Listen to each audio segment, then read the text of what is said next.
This needs to be said, and I'm gonna be the one to take that responsibility because I haven't heard anybody else say this. I feel like there's a bandwagon regarding Lamine Yamal that everybody or most people I would say are afraid to admit this, but I'm tired, and I feel like I'm speaking for most Barcelona or a lot of Barcelona fans when I say that I'm tired of the talking that Lamine Yamal does outside of the pitch. I'm genuinely so fed up with it.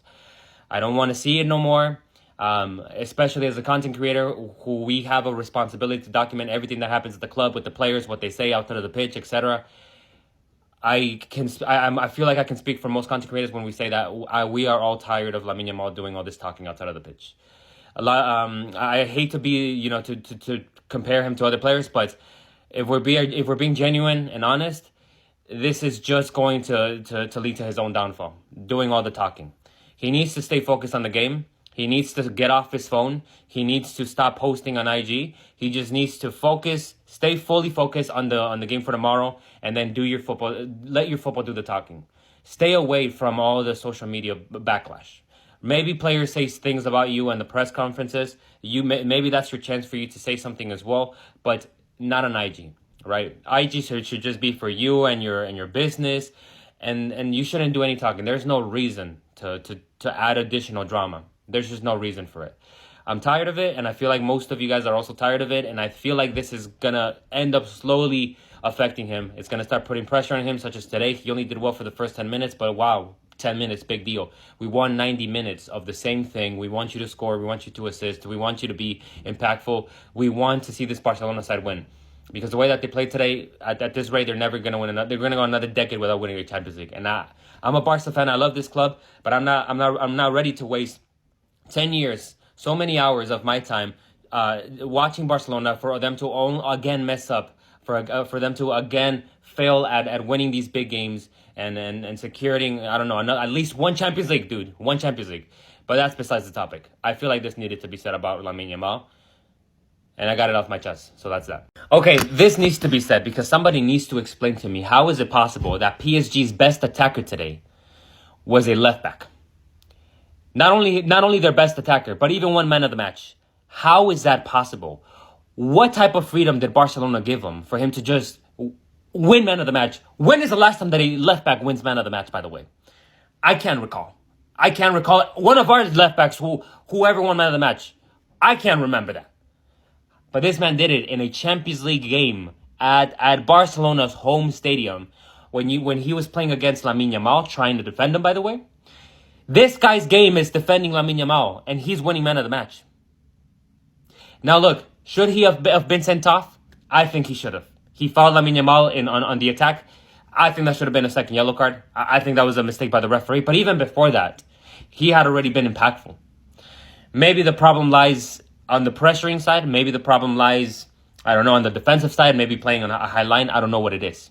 But whatever it is, they need to stop doing this against the big teams. Because at this rate, Barcelona are never going to win a Champions League. And we're going to go another decade without winning a Champions League. And I don't want to do that. I don't want to see that. Somebody made this comment and it really ticked me off. And now I need to get it off my chest. Because I was already coming down. I was angry. Coming down. Now I'm angry again. PSG played their B team and still ran over Barcelona. PSG were missing Dembele, the Ballon d'Or winner, by the way. Kvaratskhelia, who I think was more impactful in last season's Champions League. And decided to do it. 3 of their best attackers were missing. And other players that were also injured, by the way. Marquinhos wasn't here. Okay. They had other defenders. Cool. But they still ran over Barcelona. They still dominated them. Especially in the entire second half. Barcelona only gave you like 25 minutes. 25 minutes of excitement, of happiness, of pure happiness, where I actually thought that the club were going to win the World Cup. I mean, what am I saying? The UCL. But then after that, I lost all hopes.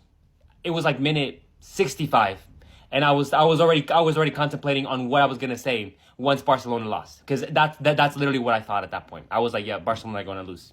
At that point, I wasn't even that angry anymore because I already saw it coming. But yeah, I got it off my chest.